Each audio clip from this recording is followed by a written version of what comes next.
They all raised their hands one after another. My sister-in-law Belle stood there like a judge, smiling as if this was just a fun little game. She asked the question like it was casual. Should Era be uninvited from family events? Hands went up. My mother-in-law, my father-in-law, cousins, spouses, every hand, except one, Grandpa Joe's. I sat there, frozen, my son Luca clinging to me. He looked around confused. His little voice broke the silence. Mom, why are they doing this? I didn't answer. I just smiled. Through the sting in my eyes, stood up and said thank you for the meal. We walked out with our dignity. I didn't fight back, but the next week they each received a letter from a law firm. Inside was something that shut them up. Completely. Sundays used to mean something different. Before my husband, Micah, died, they were full of laughter and noise, kids running barefoot through the yard, the smell of garlic bread in the oven, Grandpa Joe playing old country music on his portable speaker while Belle tried to make him turn it down. After Micah's accident, Sundays became the loudest silence I'd ever known. At first, everyone was kind. Dinners were brought to my doorstep. Belle came over with store-bought casseroles and hugs that smelled like her favorite lavender perfume. My in-laws, Carol and Robert, insisted I stay close to family, but as the months passed, the sympathy faded, the texts got shorter. Phone calls stopped, invitations disappeared.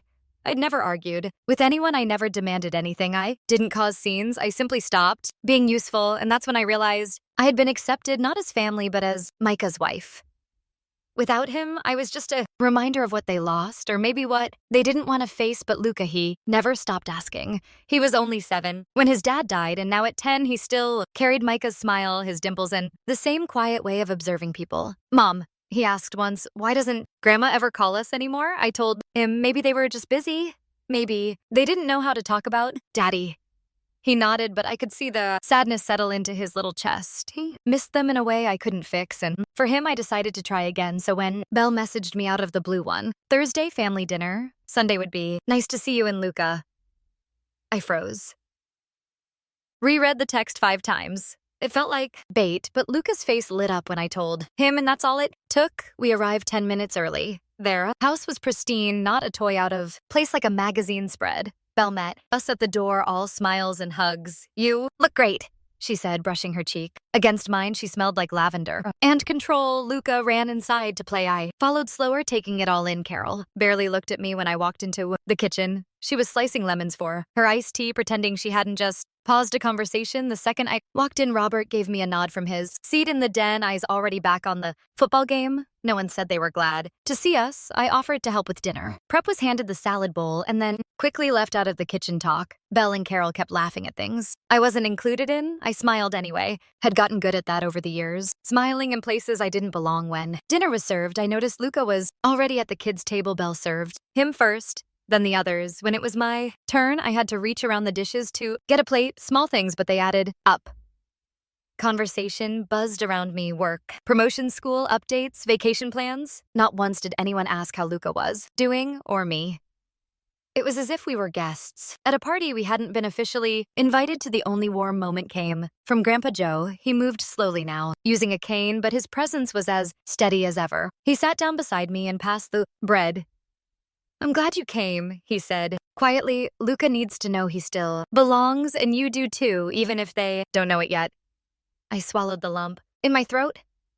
He always had a way of saying exactly what I needed to hear, just when I needed to hear it. I looked over at Luca. He was laughing with his cousin Levi, his plate piled with food, eyes full of hope. He didn't see what I saw. He didn't feel the way the air shifted when I walked into a room. He was still a child, believing the best in people, and I didn't want to take that from him. So I smiled, I stayed quiet, and I convinced myself I could get through just one dinner. But what happened next would tear through that silence and expose everything I had tried so hard to ignore.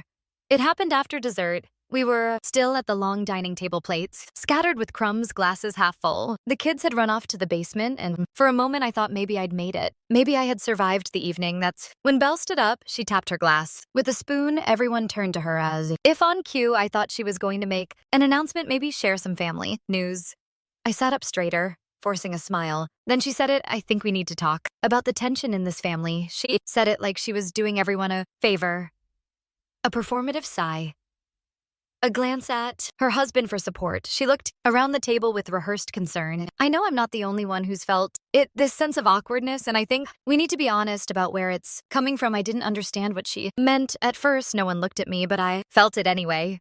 My chest tightened. I'm not trying to stir drama, she continued, but I think it's fair to say that things haven't felt the same since Ara rejoined us. That was the first time she said my name like I was the elephant in the room, like I wasn't sitting right there. I'm not saying you haven't been through a lot, she added, turning to me. We all grieved Micah. We all loved him, but we've also had to move forward, and I think some of us feel like we're constantly walking on eggshells. Some of us, I looked around. Carol wouldn't meet my eyes. Robert leaned back in his chair, arms folded. A few cousins were fidgeting, pretending to adjust silverware. Then Belle smiled. I'll never forget that smile. So I thought we could just vote no. Hard feelings, just a show of hands. Should Era be uninvited from future family events for the sake of peace? For a second, I thought I'd misheard her. I felt like I had left my body. Then it happened. One hand went up, Carol. Then another, Robert, then Levi's mom, then his dad, even people I hadn't spoken to all night. Even the ones who never seemed to care either way, every hand raised except for Grandpa Joe. I couldn't breathe. I felt the blood rush from my face. My ears were ringing, and then I felt a tug on my sleeve. Luca. He had come back up from the basement, probably to ask for a second slice of cake. Instead, he'd walked into this. He looked around confused. Then he looked at me. Mom, he said softly. Why are they doing this? That broke me, not because I didn't have an answer, but because I did. I just couldn't say it in front of him. I forced a smile. My lips trembled. I reached out, took his hand, and stood up. Thank you for dinner, I said. To the table, my voice was quiet but steady. We should be going. No one stopped me. Not one person said a word as we walked out. Grandpa Joe rose from his seat and gently touched my shoulder. You don't deserve this, he whispered. I nodded once and kept walking. I held Luca's hand tightly the entire way to the car. He didn't ask anything else, just rested his head on my arm as I buckled him in. I drove home in silence, the kind of silence that sits deep in your bones. That night, I sat in the dark for hours listening to my son breathe as he slept beside me. I knew Belle had orchestrated that moment she'd planned. It rehearsed it, built it up over months, maybe longer. She didn't want me gone for peace. She wanted me erased in this vote. It was her performance, her little show of power, and I let her have it. But what she didn't know, what none of them knew, was that I wasn't going to stay quiet forever. I didn't shout, I didn't beg, but I was done playing the part of the grieving widow who knew her place. The next move was mine.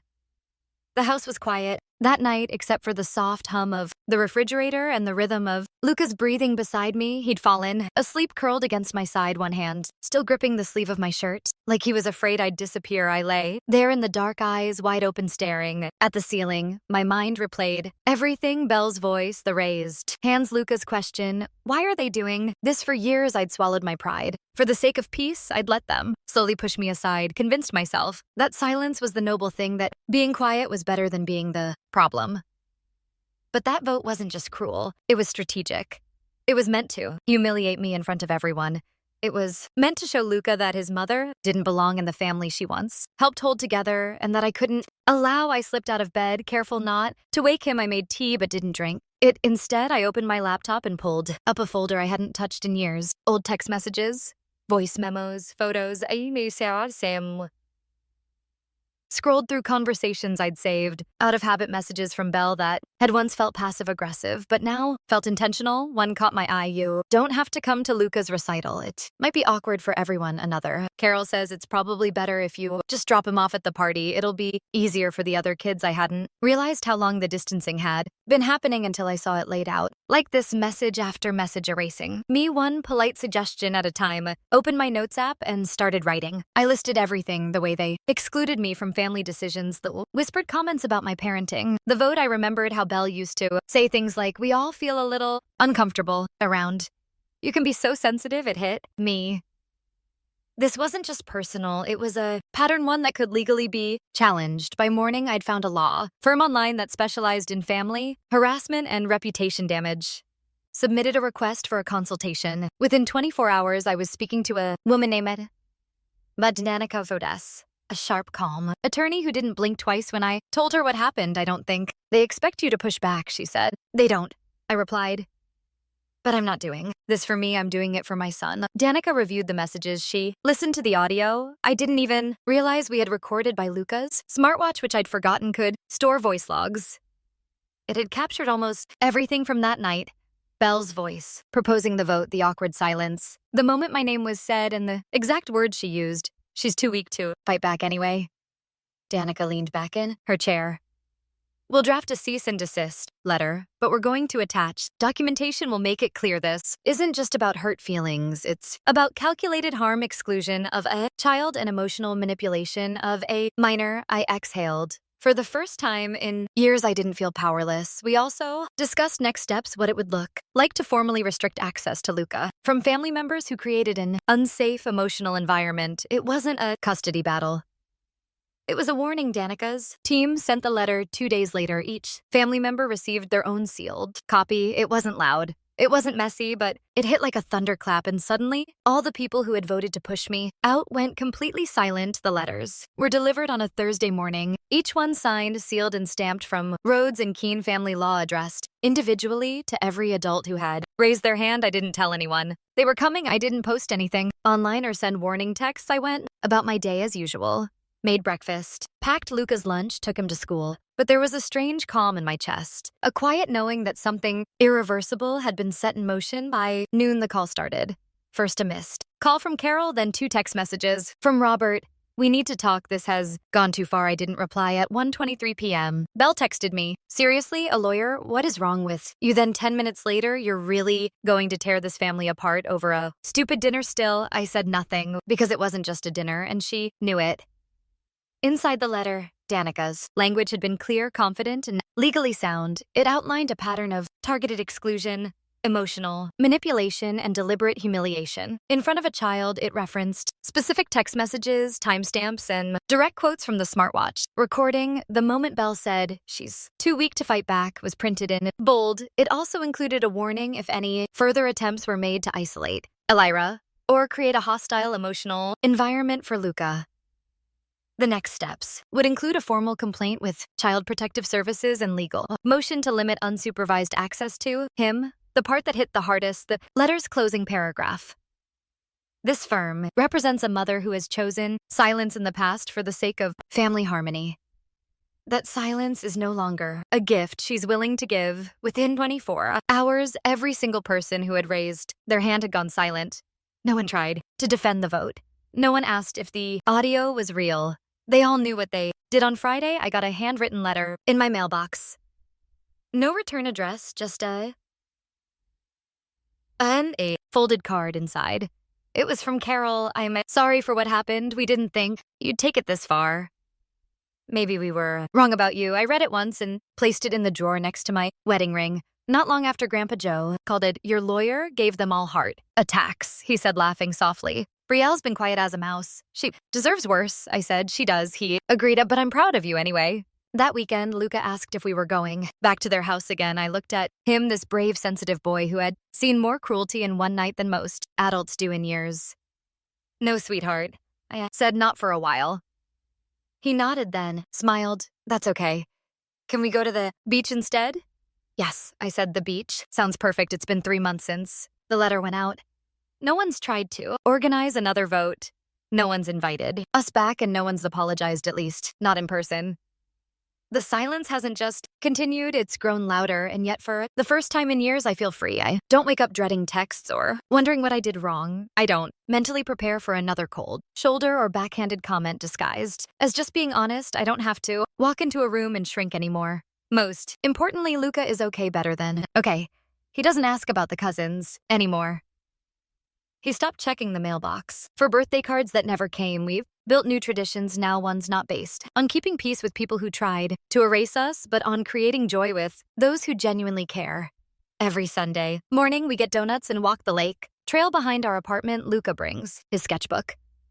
I bring coffee. We sit on the bench where Micah used to take him as a toddler, and we talk about school, cartoon space, whatever he wants. There's no tension, no pretending, just peace. I've also started going to therapy. That was new for me. I used to think therapy was for people who couldn't hold themselves together. Now I know it's for people who are holding themselves together but don't want to bleed in silence.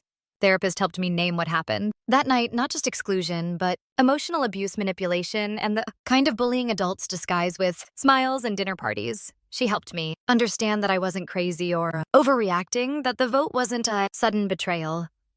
It was the final act in a long pattern of disrespect that clarity healed something I didn't even know was broken, and yet I don't feel angry anymore. I don't wake up wishing I could make them feel what they made me feel. That's the part no one talks about, how healing makes revenge irrelevant. Didn't want to ruin their lives. I wanted my son to have a mother who could show him what strength really looks like. Strength isn't screaming at a table full of people who've already made up their mind. Strength is knowing you can leave the room and still command respect when the door shuts behind you. Some people might say I overreacted, that it was just a vote. But if you've ever sat quietly in a room full of people who pretend you don't belong, you know how loud that silence can be. I didn't take legal action to be dramatic. I did it to set a boundary that words couldn't. The truth is, I gave them years of kindness, of understanding. I gave them every opportunity to treat me like a human, being like the mother of their grandson. They responded with cruelty disguised as civility. They counted on me staying silent because they mistook silence for weakness. They were wrong. I've learned something else too. Family isn't sacred. Just because it's family blood doesn't give anyone the right to mistreat you. Names and DNA don't excuse manipulation. And loyalty doesn't mean tolerating pain. Family is built, chosen, earned. Grandpa Joe still comes by every Saturday. He and Luca play chess badly and eat sugar. Cookies he brings from the corner bakery. He never talks about the others, and I never ask. Last week, Luca asked me, "Do you think they miss us?" I paused. "Maybe," I said, "but missing someone doesn't mean you treated them right." He nodded and went back to coloring, his growing up with more wisdom than most adults. I know I used to think my story was about being shut out, but it's not. It's about walking away and realizing I didn't lose a family. I escaped one, and now we're building something better. Not louder, not bigger, but kinder, safer, and completely ours. If this story resonated with you, if you've ever been the quiet one in the room, the one underestimated, the one who chose peace over revenge, then I hope this gave you a little strength. Sometimes walking away isn't weakness. It's the loudest kind of power there is. If you connected with this journey, please like the video, share it with someone who needs to hear it, and comment below, have you ever had to walk away from a family to protect your peace? And if you want more true stories like this, stories about strength, healing, and finding your voice, make sure to subscribe to the channel. Your support helps us keep telling stories that matter. Thank you for being here. We don't need a room full of people to belong, just need one space where we're heard.